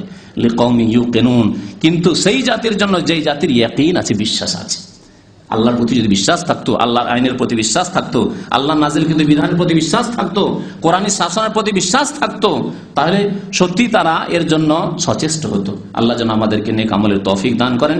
এই 5টি কারণ বর্ণনা করলাম মুসলিম জাতির অধঃপতনের। আল্লাহ যেন আমাদেরকে সেই সব অধঃপতনের কারণ থেকে বেঁচে থাকার তৌফিক যেন দান করেন। আল্লাহ আমাদেরকে তার প্রতিকারের যেন তৌফিক দান করেন। আল্লাহ রাব্বুল আলামিন আমাদেরকে জীবনের সমস্ত ক্ষেত্রে উন্নতি সাধনের যেন তৌফিক দান করেন। আল্লাহ আমাদেরকে নেক আমলের তৌফিক দান করেন। আল্লাহ আমাদের অতীতের গুনাহ খাতা মাফ করে দেন। আমাদের নেতাদেরকে, মালিকদেরকে, যাদেরকে আল্লাহ ক্ষমতা দিয়েছেন, তাদেরকে আল্লাহ যেন সুমতি দান করেন। তাদেরকে যেন ইসলামী আইনের বাস্তবায়নের তৌফিক যেন দান করেন। আল্লাহ রাব্বুল আলামিন যারা বিভ্রান্ত হয়েছে তাদের বিভ্রান্তি যেন দূর করে দেন, তাদেরকে যেন হিদায়াত দান করেন। আমাদেরকে প্রিয় নবী মুহাম্মদ রাসূলুল্লাহ সাল্লাল্লাহু আলাইহি ওয়াসাল্লামের সুন্নাত মোতাবেক চলার যেন তৌফিক দান করেন।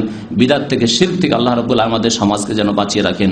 আমিন। সাল্লাল্লাহু আলা নবিয়িনা মুহাম্মদ ওয়া আলা আলিহি ওয়া সাহবিহি আজমাইন।